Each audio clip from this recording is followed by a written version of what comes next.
जय श्री कृष्ण। मधुर अमृतवाणी में आप सबका स्वागत है। आज हम पुरुषोत्तम मास की कथा सुनने वाले हैं। पुरुषोत्तम मास में व्रत, कथा, दान, धर्म, कर्म सभी का अधिक फल मिलता है। तो हमें ऐसे ही अच्छे कर्म करने चाहिए जिसका हमें अधिक फल मिल सके। पुरुषोत्तम मास में कथा सुनने का भी हमें अच्छा फल मिलता है। तो यह कथा ज़रूर सुने और पूरी सुने। काथा गौर की कथा।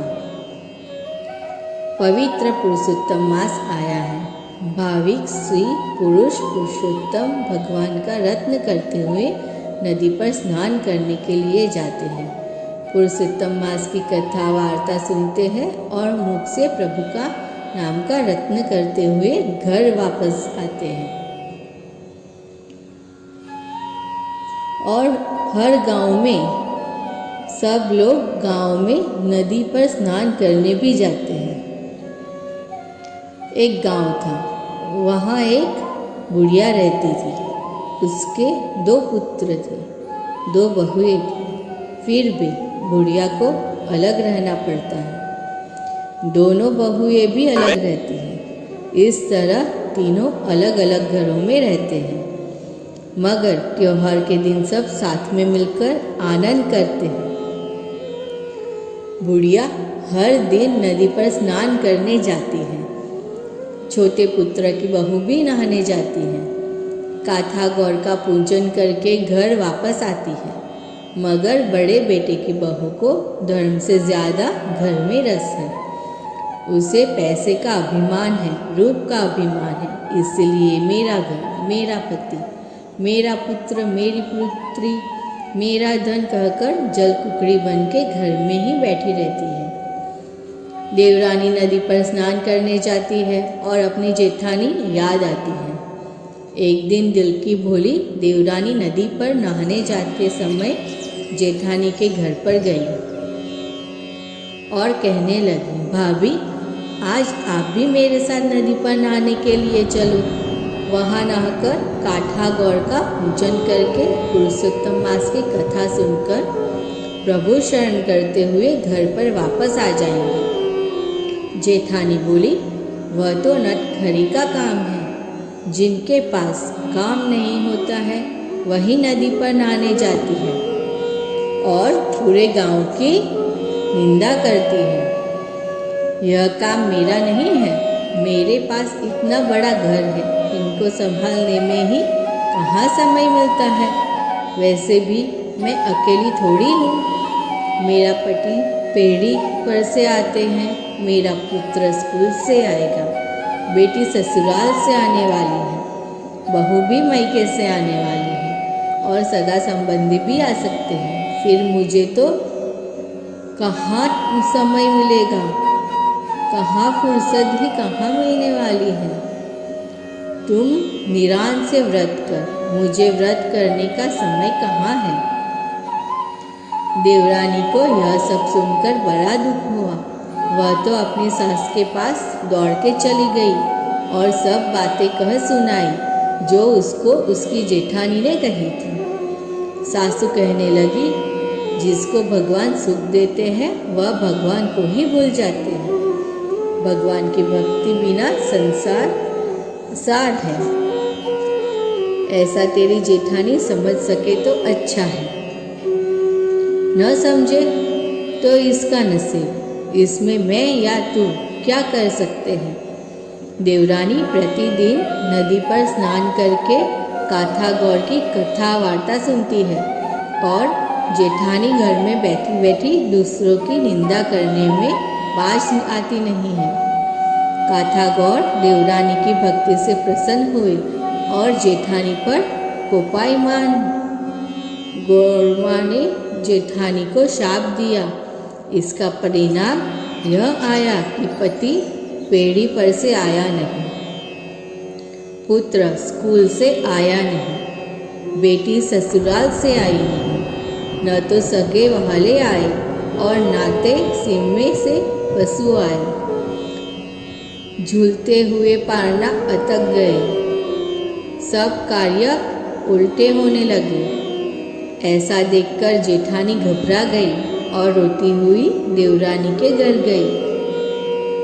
सब हकीकत कह सुनाई। फिर देवरानी को अपनी सास के पास ले गई। सासू बाहर आंगन में बैठी हुई थी और माला फिरा रही थी। वहाँ जेठानी आकर उसके पाँव में पड़ी और वलोपात करने लगी। माँ, मैं तो बर्बाद हो गई। मुझे कोई रास्ता दिखाइए। मेरे घर में सब उल्टा होने लगा है। माँ, मेरे साथ ऐसा क्यों हो रहा है? आप कहो, ऐसा करने को तैयार हूँ। सास बोली, भाई, तू पुरुषोत्तम मास का व्रत करती नहीं हो, काथा गौर की कथा सुनती नहीं हो, इसीलिए तुझ पर काथा गौर कोपायमान हुए हैं। बाकी दूसरा कोई कारण नहीं है। जेठानी बोली, माँ, काथा गौर को मनाने के लिए क्या करूं? सास कहने लगी, नदी पर जाकर काथा गौर का पूजन कर, कथा सुन और विनती करते हुए क्षमा मांग। मेरे से भूल हो गई है। अब कभी भी धर्म का अनादर नहीं करूँगी, किसी की निंदा नहीं करूँगी। जेठानी कहती है, माँ, क्या क्या लेकर नदी पर जाना चाहिए जिससे काथा गौर की कृपा दृष्टि मुझ पर उतर आए? सास बोली, एक थाली में पूजा की तमाम सामग्री लेनी चाहिए, जैसे नारियल, पुष्प, चावल, सुपारी, कुमकुम, अबील, गुलाल, सुगंध। अपने एक कंधे पर चुंदरी रखकर गाते बजाते नदी पर जाकर भगवान पुरुषोत्तम का नाम लेकर नदी में स्नान करना। अच्छे वस्त्र पहनकर भगवान के आगे हाथ जोड़कर प्रार्थना कर कर काथा गौर माँ की पूजा करना और माता जी को अर्ज करना कि हे माता जी, मैंने आपके व्रत का अनादर किया है। मुझे मेरी गलती समझ में आ गई है। आप बड़े दयालु हैं माँ, दया करो, मेरी गलती क्षमा कीजिए और मुझ पर कृपा दृष्टि करके सुख शांति दो, मेरी बाधाएं दूर करो। सास की सब बात को जेठानी ने दिल में उतार ली। घर जाकर जेठानी ने पूजा की सब सामग्री तैयार की। तब तक देवरानी ढोली को बुलाकर आ गई। फिर भाविक स्त्रियों को नदी पर जाने के लिए तैयार की। सब स्त्रियों ने प्रभु नाम की धुन जगाई और जेठानी गाते बजाते नदी पर आई। वहाँ आकर गौर माँ की पूजा की, कथा सुनी और नमस्कार के साथ क्षमा याचना की। है गौरी माँ, आपको बड़ा मन रखना चाहिए। मैं तो बालक हूँ, आसान।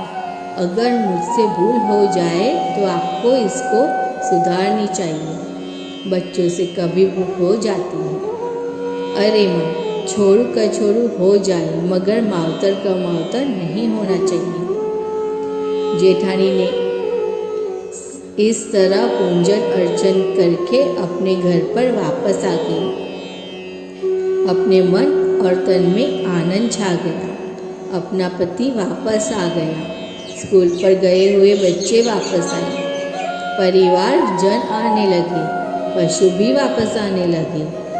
ऐसा चमत्कार होता देखकर जेठानी ने मन से माता जी को नमन करके बोली, है गौरी माँ, आपकी कृपा दृष्टि से मुझे सब कुछ वापस मिल गया है। अब मैं पुरुषोत्तम मास का व्रत श्रद्धा से करूँगी। नित्य स्नान करके नदी पर जाऊँगी और काथा गौर की पूजा करूँगी, कथा सुनूंगी और व्रत की समाप्ति पर ब्राह्मण को भोजन करके तृप्त करूँगी। अन्नदान, वस्त्रदान कर दूँगी और अहम को छोड़ दूँगी। जेठानी ने इस तरह अपने मन में दृढ़ निश्चय किया और उस दिन से सुबह से जल्दी उठकर सास देवरानी के साथ नदी पर गई, स्नान किया, माता जी की पूजा करने के बाद कथा सुनी। समय बीतता गया। काठागौर माँ ने तीनों पर कृपा दृष्टि की।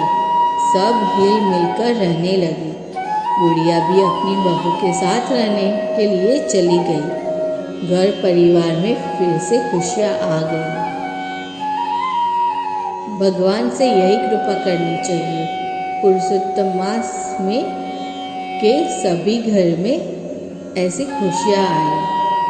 सभी को सच्चे मन से ये कथा सुननी चाहिए। इसका फल आपको ज़रूर मिलेगा। आपको यह वीडियो अच्छी लगी हो तो लाइक, शेयर और सब्सक्राइब ज़रूर करें। जय श्री कृष्ण।